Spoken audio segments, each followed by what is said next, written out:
Hey guys, welcome to my channel. So, in blue we have the nationalists, and in red we have the communists. So, the communists have already been pushed back quite a bit, but it's now time for their final blow.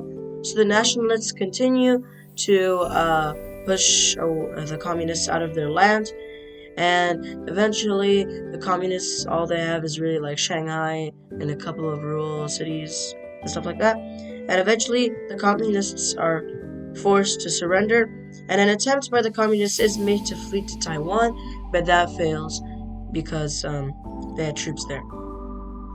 So here we have China. It's recovering from the Civil War, and it's doing quite well until 1930s, 1920s come along, and we have Imperial Japan decides that it kind of wants to invade China. And I know these might not be the exact orders, but I don't care.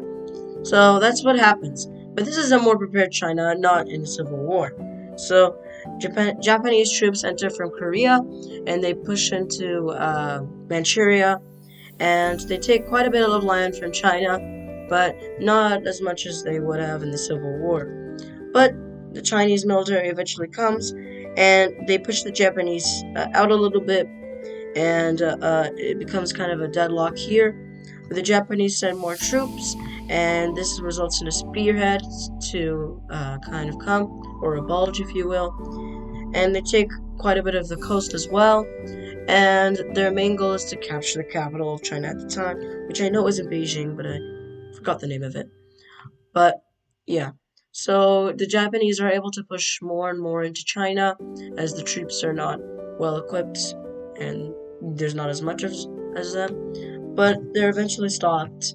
And this is during World War II, and after years, Japan is not able to do much in China, and China is actually able to make a counteroffensive here because China just gets loads and loads of soldiers, even if they're not well trained.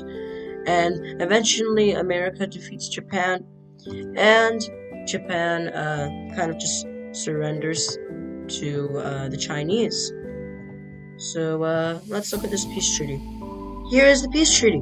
So we have China annexing all of Korea, and yeah, so Imperial Japan has been pushed back, and now China's a great democracy and also has Taiwan, which it doesn't have currently. So yeah, but it used to be the Qing Dynasty, and it wants some of its land back.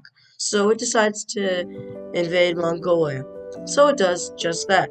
Chinese troops enter into Mongolia, and Mongolian troops were quite unexpected. They thought they were friends, even though they literally broke away.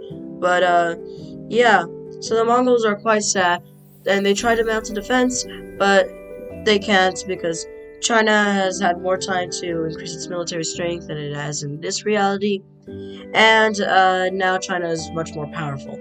So, after just a couple of weeks, China takes over most of Mongolia, and Mongolia decides to surrender. Let's look at the peace treaty. So, here's the peace treaty. Full annexation, obviously, and now China is even greater. It's opposed to communism, it's opposed to the Soviet Union, which I haven't drawn on this map, obviously. And, yeah. So, I hope you guys enjoyed this video. If you did, smash that like button. Have a good morning, afternoon, or evening. Bye!